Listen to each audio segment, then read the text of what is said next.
Ladies and gentlemen, welcome to JLC Media. This is, for us, it has been a wonderful opportunity to explore the distinctions between challenges that leaders run into and how to adapt to those challenges. So this is the context is adaptive leadership. How do we adapt to situations that unfold? Well, there's three kinds of situations. One situation is just technical, which is I need to go to my boss or to somebody in authority that can actually solve this problem because it's a technical problem. The second situation that unfolds is a conflation. We put together the technical challenges that are in front of us and the adaptive challenges, which the adaptive fundamentally means we don't have a ready answer for this. And there's no authority figure or authority entity to go to help them deal with this particular challenge, this adaptive challenge. And then the third situation is when it's just purely an adaptive challenge. They're not conflated, lives by itself. So technical, the conflation of technical and adaptive, and finally, an adaptive challenge. Adaptive leadership is about looking at those challenges, being able to see the distinctions, and then behave in a way as a leader so that leadership can be exercised throughout the system to deal with the adaptive challenge. So far, we've talked about identifying the adaptive challenge, getting up on the balcony and look down at the practice field to see how they're doing in responding to this incredible challenge that's unfolded. And then we really wanted to give people a space to regulate their own distress. How am I going to have some place to go to say, wow, this is all about dealing with limiting factors. It's a limiting factor. If Joe says to me, well, Ray, tomorrow you're moving to a new state and you're going to have new people and you have a slightly different.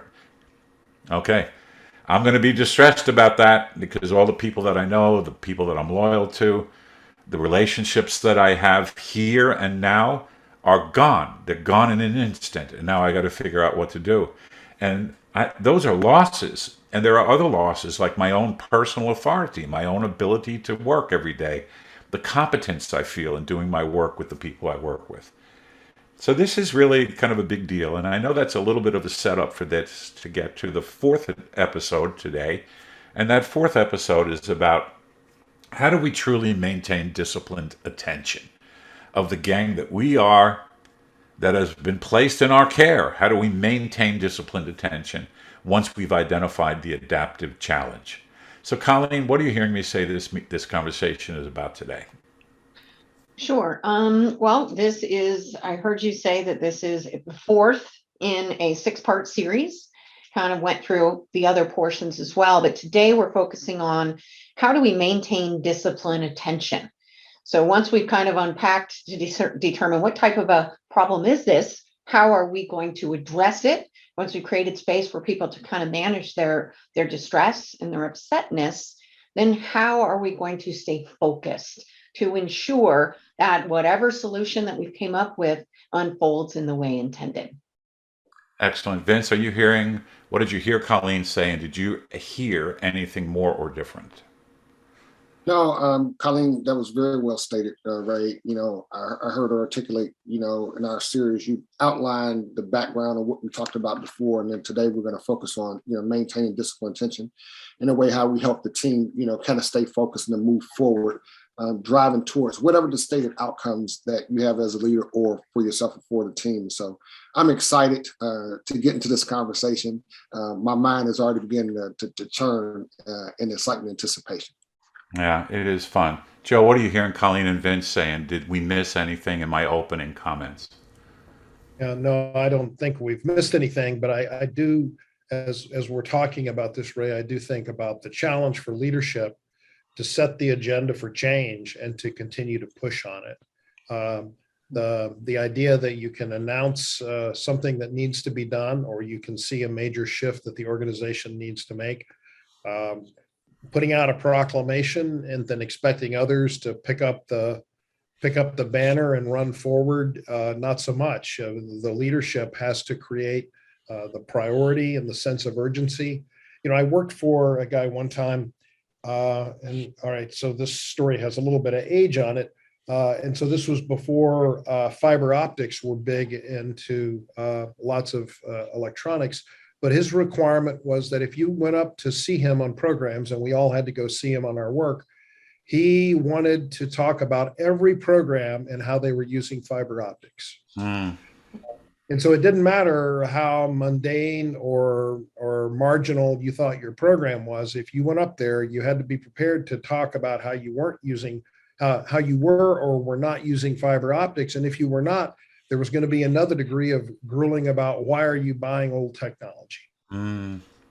So that's really a great example of a challenge, which is, and your leader, the challenge is expect you to be using the new technology, and tell us how. And if you're not, tell us how what you're going to do to make sure that you do use it. Did I get you right? Yeah. And I think we've all worked for bosses who sometimes could be a little, again, as more junior people in the organization, we felt like they were overbearing, or geez, every time you talk to him or her, they're asking about this or about that.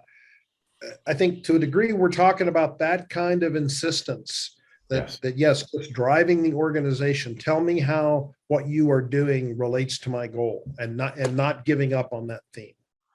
It's almost like the sentence that I pulled out of literature, the preoccupation of pressing forward, even in the face of limiting factors. What are you thinking about what Joe and I were just chatting about, Vince? So in fairness, I guess as I listened to that example, I understood why, from what I'm understanding, as an employee or as a leader, when you go to see your boss, you need to be prepared. This boss, that you had to be prepared to tell me how your program is kind of supporting his desired end state, or if it was not, why. And I guess my take on it, I was looking at that a little differently from a different lens. I was thinking about, as a leader, if I want to drive my organization towards fiber optics, I wanted my leaders and my programs to really incorporate fiber optics into everyday existence, which they may not have been. And I was thinking about what could I do to enhance that. And what I was thinking of is I have to be very repetitious in telling them on a regular basis why this is important and how the things that we can do to drive towards that and what the value of that is going to be. And so as opposed to making an announcement at a meeting and saying, this is what I expect, and then beating them over the head if they don't come to my office with those solutions, it's my responsibility to get everybody together and go, folks, this is why we're doing this. This is great. And this is how I plan to support you. And then what challenge are you having? What can I do to support you? So as you were telling that story, Joe, I was absolutely capturing that perspective. But in my mind, I was thinking about what I could do as a leader to kind of drive in a disciplined manner the organization towards the goals and end states that I wanted to achieve. Those are my thoughts. Those are excellent. And so there's a piece here in the work that we do and in the learning organization work that we're able to regularly and consistently articulate why this adaptive challenge matters to us. What do we need to understand collectively in order to enable the system, my team, me, to successfully move to the end state, so that each person knows how to modify their day-to-day behaviors to move towards that particular end state. I very often run into situations when I go observe meetings where they get to this place of talking about a challenge, and I hear people say things like this: we all know why we're here. That is probably the most dangerous phrase we can make. And one of the responsibilities of the leader is to over-communicate the why, the desired understanding, and the expected outcome. And then this is going to lean into the next one we're going to do. At that point, once you get to that space, then the next piece is to give the work back to the people that do the work, so they're able to make sure they can collectively and individually identify why this adaptive challenge is so important in terms of us accomplishing the end state, and then take the time to build that necessary understanding so we can move forward to the desired end state. If you like the systems work that we have shared with you before, this lives inside the archetype called limits to success. We identify an end state, and we all know that there's lots of enabling pieces in our system. We're good at this and we're good at this and we have great capacity here. And for whatever reason, and I imagine Joe's hit this a couple of times already, thinking about human beings have a tendency to not want to talk about the limiting factors, to not want to even bring it up. So they end up saying, well, we have all these strengths, we have all these ways of moving forward. And the literature is exceedingly clear. If we don't identify the limiting factors, which many people will describe as risks to success, right? If we don't do that, we can't even talk about what do we do to mediate that risk or how to move us forward to this new place. This is really what has happened, I think, among the four of us. We become more and more clear about the need to really identify the adaptive challenge and then think about what are the factors that we can employ that will help us mitigate against, reduce the impact of this incredibly significant set of limiting factors. Colleen, what are you thinking about this so far? Sure. Well, I guess, what I'm thinking about is those limiting factors. And I think when my colleagues set up really what does maintaining discipline attention look like, I think what surfaced in me was, what are some examples of what it doesn't look like? And what's the impact of when you don't? And so what surfaced within me, we've worked with several large organizations and supporting them through significant change. And when you mentioned this, preoccupation with that future focus of what it is we're trying to accomplish, when you don't do that with your language, when you're not using relentless repetition and connecting things to the end state of what it is you're trying to accomplish, change fatigue sets in, right? People get lost. How long have we been doing this change? Are we there yet? What are we expecting? And then productivity, of course, is just exceedingly limited. So I think what really surfaced with me as you were laying that out on the table, I went back to limiting factors. And if a leader doesn't continue through this relentless repetition to continue to use that future focused language consistently, then kind of everybody loses their momentum and they get lost and that change fatigue sets in. Yeah, I think that's very well stated. The change fatigue can get us, and sometimes change fatigue looks like no response. It looks like I'm just sitting here, tell me what you want, I'll do it, rather than wait a minute, there's something more for me to do. So I was thinking of an example, so I'll give you an example and I'd like you the three to weigh in on it. So I had a run where I was an associate director of a leadership center. And as part of my responsibility was to talk to some students in the undergraduate program that were dealing with problems, okay? So a problem surfaced that the dean of the college handed to me. He said, you're good with kids this age, so you go talk to them. So here was the problem. After the assignments were made, the room assignments were made for the youngsters as freshmen at this college. This youngster called home and told his mother and father that he couldn't stand his roommate because his roommate didn't see the world the way he saw it, which was code for he was not like me. Mm-hmm. And what they asked me to do then was to meet with the parents and that kid and figure out what to do.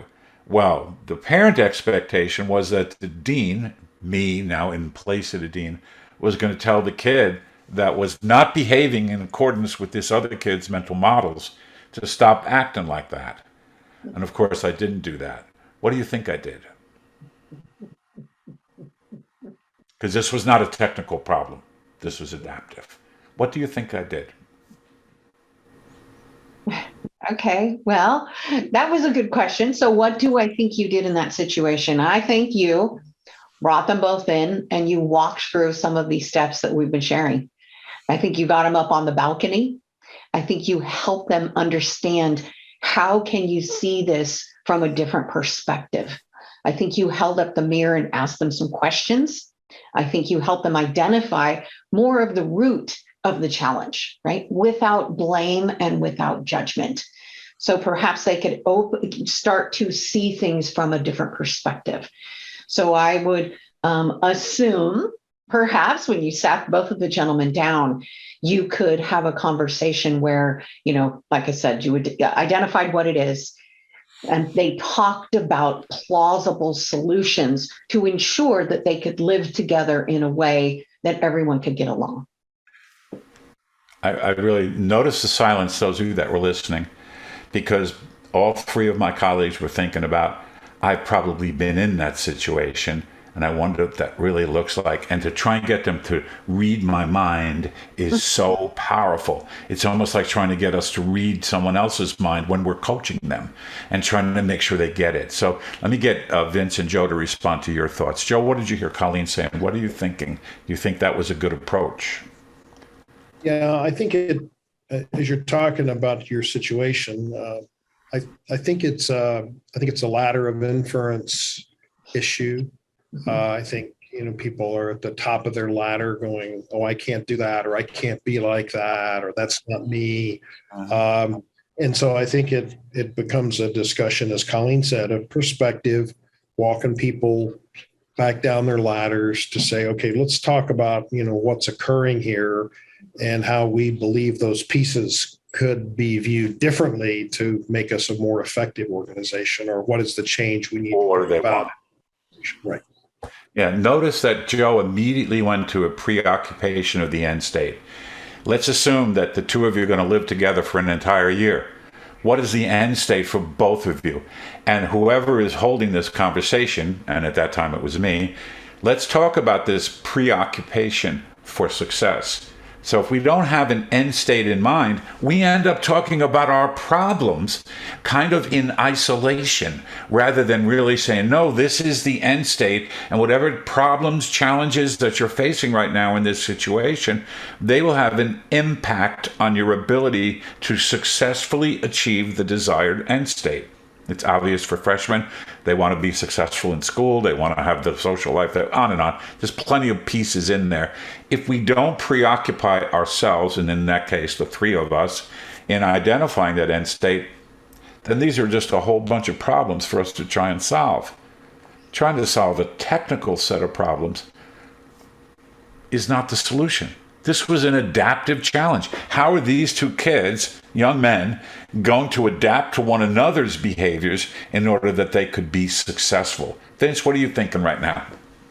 Yeah, so I like how both my colleagues kind of laid things out. And Joe's focus was the ladder, right? People up there, a ladder. And I was thinking just about drama. This is a drama triangle issue to me, where one of these students is playing the victim, perhaps one is the persecutor, and there you were being assigned to be the rescuer and to come in and rescue this problem. So as Colleen was articulating the steps that you took, what I was really thinking was your ability not to fall into and to succumb to those roles. You want to make sure these young men, there was going to be no victim and no rescuer, no persecutor. We had to look at how to solve this adaptive issue differently, and getting them to really basically take some ownership and to understand the environment and what it meant to them. And you had to close the loop with them. You had to get them to, understand from each other's perspective, what are you hearing your roommate say? And what are you thinking? And what are you feeling? Okay, what did you hear John say? And what are you thinking? And the more you get them to understand that, you can break the cycle of the drama. So I was thinking about that in the context of a drama triangle. How do you get out of the drama? And I would say to you, Vince, the young men and women I've worked with in their early days in college, they use their parents as rescuers. Mm-hmm. And I'll call up and say, "Oh, Joe, let me tell you what's going on now, blah, blah, blah, blah. And how can you help me with this?" Well, the pivot is generally not to work with that as an adaptive challenge. Remember, we're adapting to a whole new world. And it's not an adaptive challenge. I'll call somebody over there and make sure that they step in and fix this. You can even hear it. It's just, it's almost like a constant set of interactions where I am now up my ladder, given the data that the kid's given me. So I am now coming to a common conclusion with my youngster. And okay, now what am I going to do? My kid's a victim of this other kid, and I'm going to call somebody in authority to fix it. It's not a technical problem.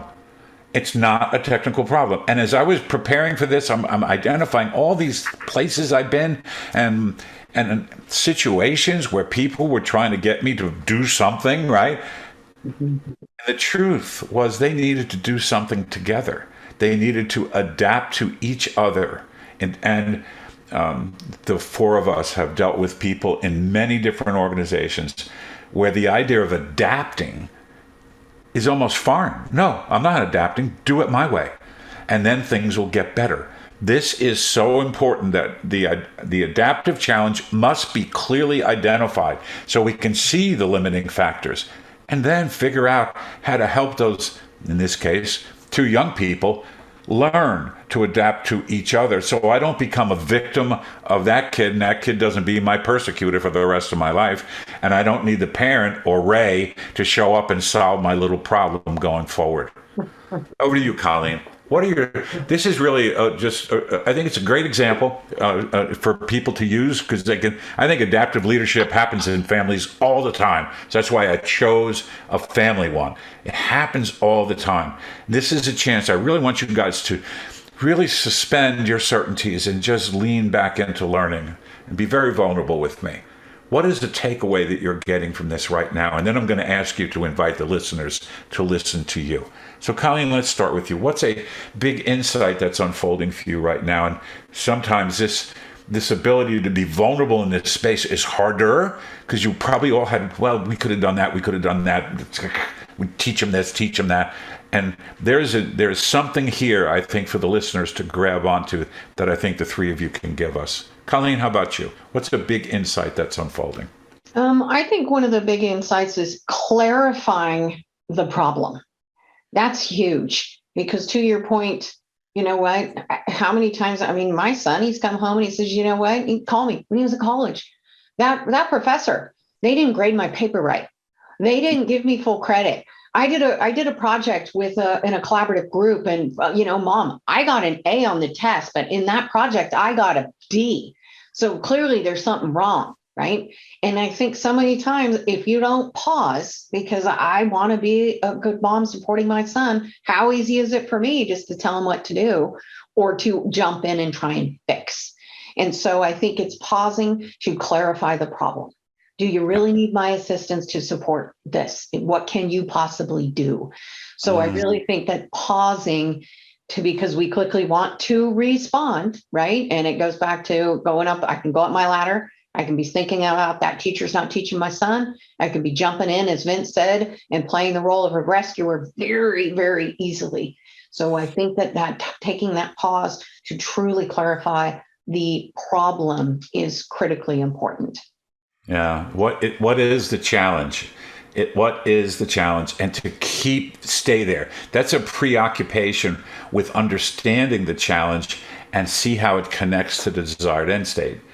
To Joe's point, my kids would run up and down the ladders all the time when they were in high school and early college. And it would be so simple to say, oh, Ray, just do this. Doug, just do this. Brian, just do that. And that's me exercising my authority as a subject matter expert parent and tell them what to do, rather than have them recognize you have come to a conclusion. You went up your ladder to a conclusion. Every conclusion I've ever come to, and I submit that you've ever come to, is based on missing and or faulty data. You have data that just supports your conclusion. Therefore, this kid is persecuting me. Anything I notice now from that point forward, once I say I sanction that belief, this kid is persecuting me, I'm just going to be a victim for the rest of the time I'm around him. And this plays itself out so deeply all the time. Joe, what's resonating with you on this one? Yeah, I think, a couple of things are resonating. I think it's important to recognize that on the part of leadership that the workforce, is going to be resistant to change, not because they're bad people or they're somehow, deep state or something or another, right. But whether that they are human beings and a human being's natural reaction is not exactly, pro change. It's more resistant to change. And so I think it requires leadership to think deeply about what they are looking for. To something that Colleen said earlier about being insistent on pressing every time. So if you For example, if you have a command and you say that readiness is important, and as commanding officer, I believe that our training programs and how they are tied into our readiness, extremely important. And I expect to talk with you about that, in every aspect. And then when you go through your routine, your daily meetings or whatever, you have briefings and things. If you stop those briefings at the beginning and say, tell me how this improves training, before we start talking about this, demonstrate to me how this improves training and therefore improves our readiness. So after you wind up, shooting a couple like that, you train 100, and now suddenly everybody will know okay, if you're going to go in there and talk about this, you're going to have to be prepared to show the boss how this ties in. And so I think, that's driving the bureaucracy to come along and to demonstrate how they are thinking this problem through and how they are seeing that they can move. But I think the other thing that is incumbent on leadership is to, as you begin to think about the things in your command that need to be changed or improved, that you think long and deep about change management, about what is required to enable people to move forward on the change. Maybe it's training. Maybe it's system training. Maybe it's organization-wide training. Maybe it's a very individual thing that can be handled, at a very much smaller scale.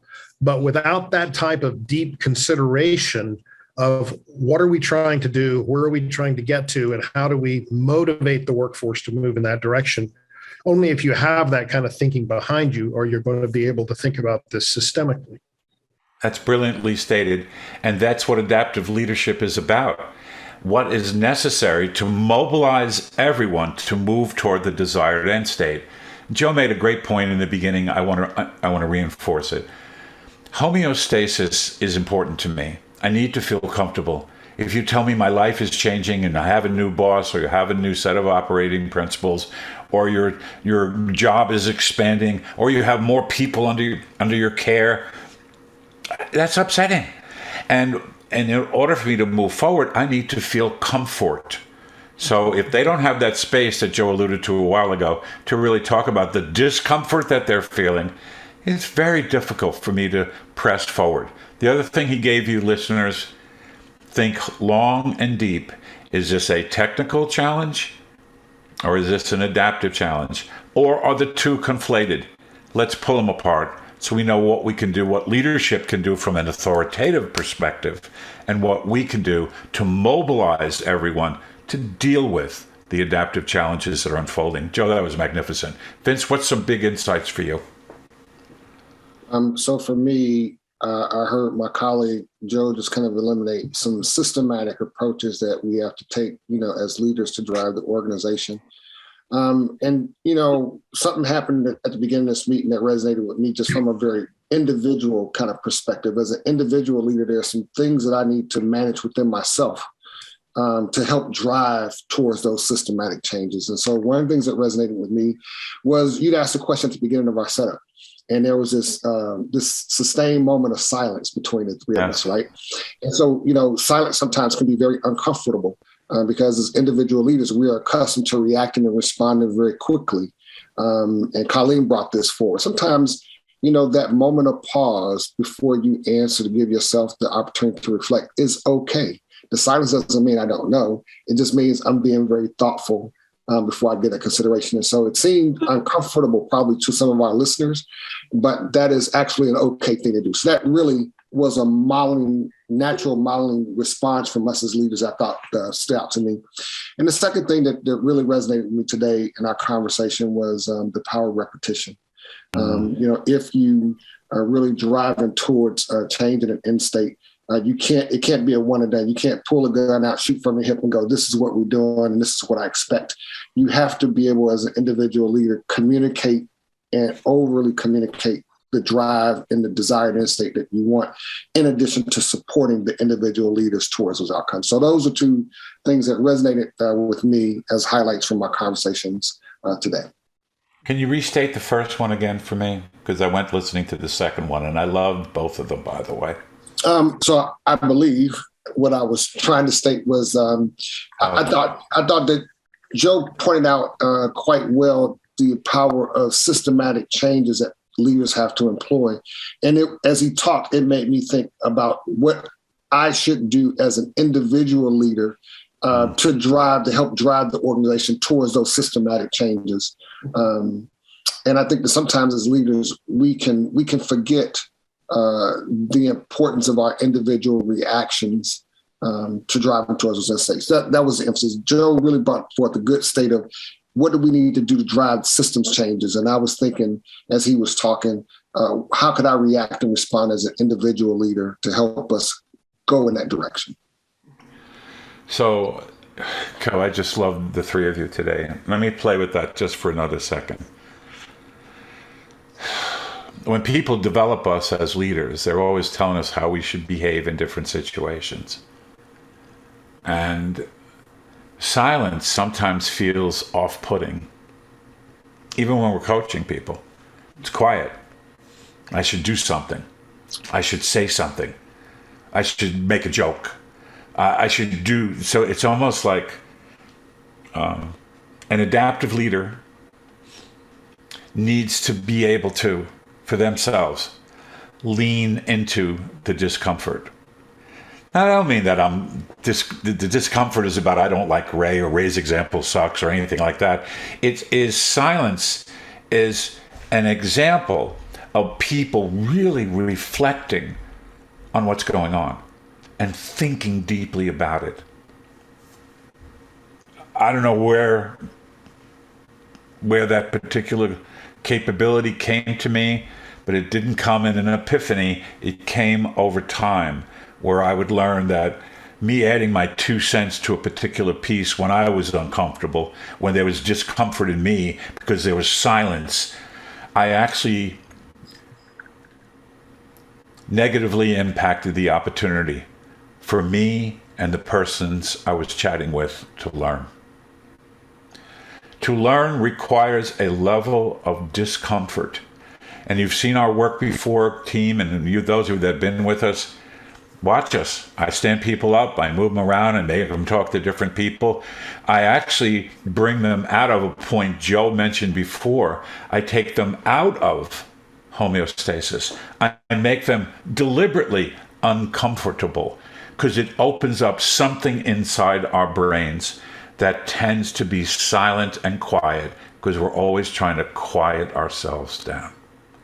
So this ability to maintain disciplined attention requires great discipline by the leader not to come back to let me fix this, let me solve this, let me add a word, let me tell a joke, let me do something here. So in practicing the disciplines of a learning organization, we learn how to lean into things that are uncomfortable, that have some edge of discomfort.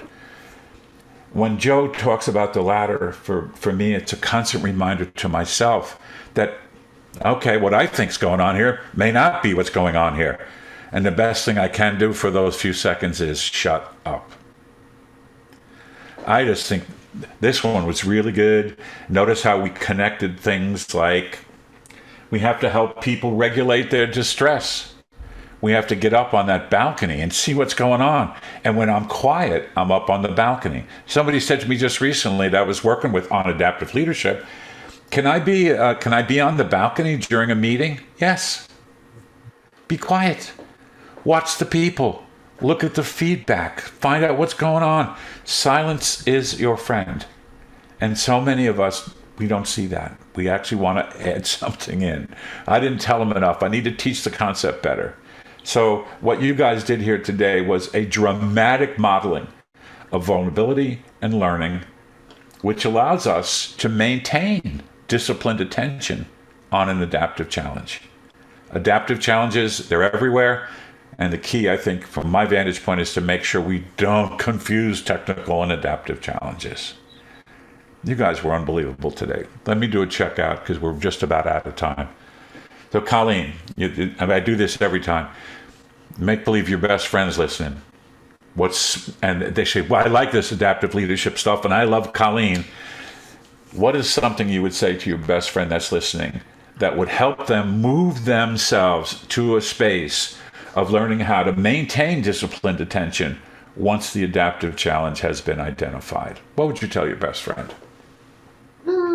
I would probably say just to embrace the silence, to pause.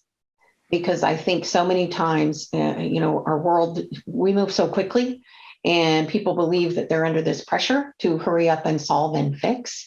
And I think many times that might be our intuition is just, I got to hurry because I move on to the next thing. I have so many things I got to do.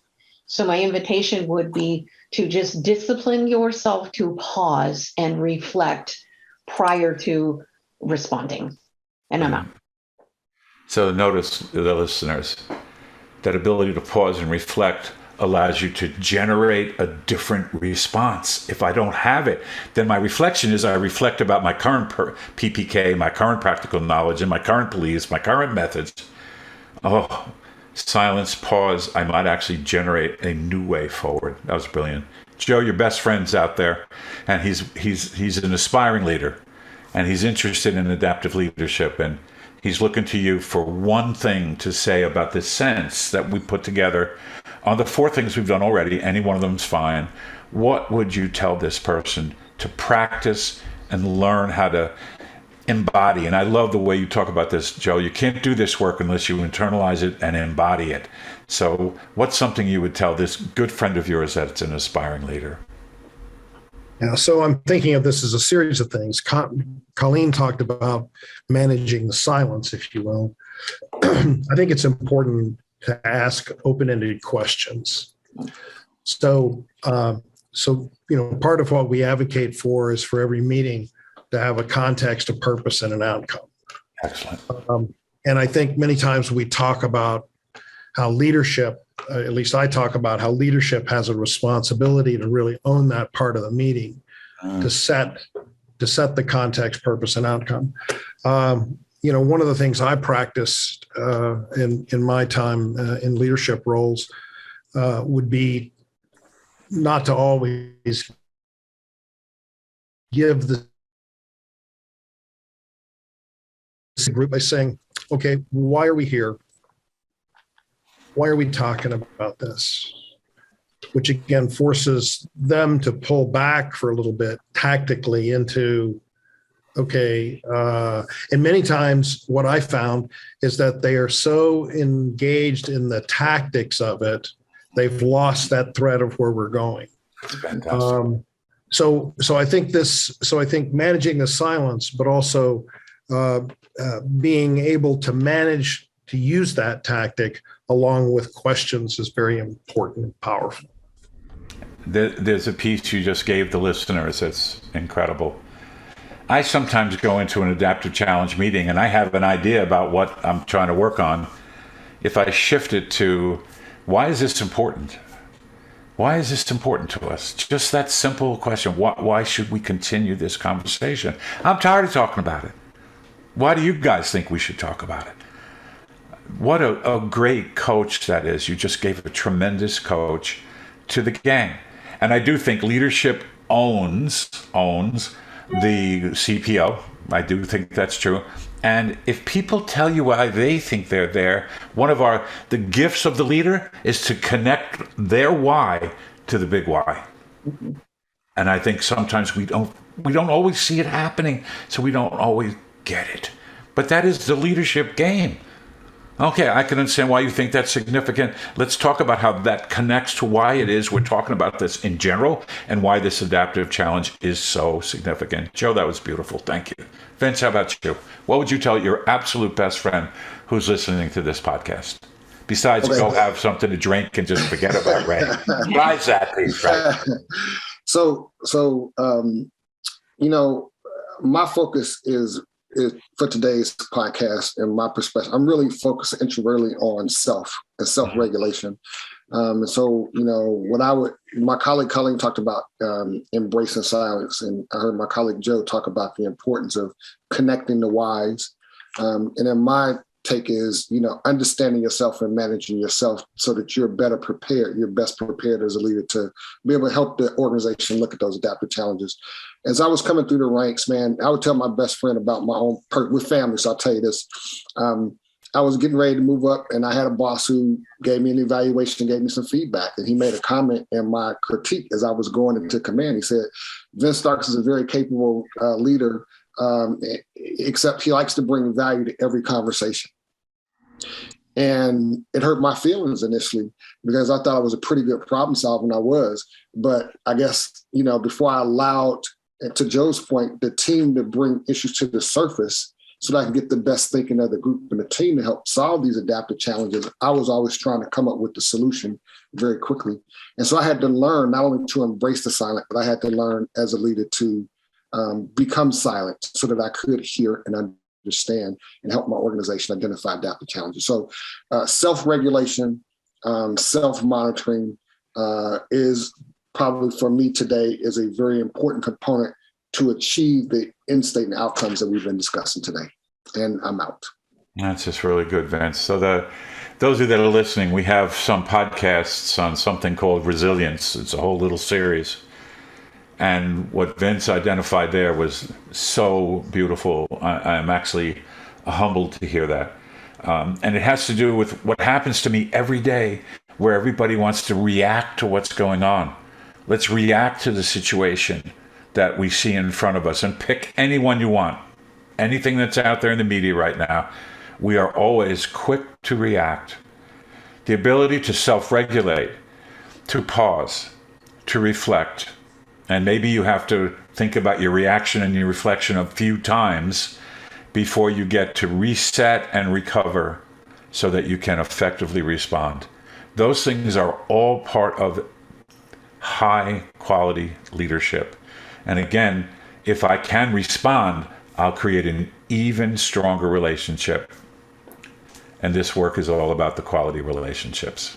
Ladies and gentlemen, if you beyond impressed with the three people that I got to chat with today, I'm incredibly interested in their thinking all the time, and they offer so much to these podcasts.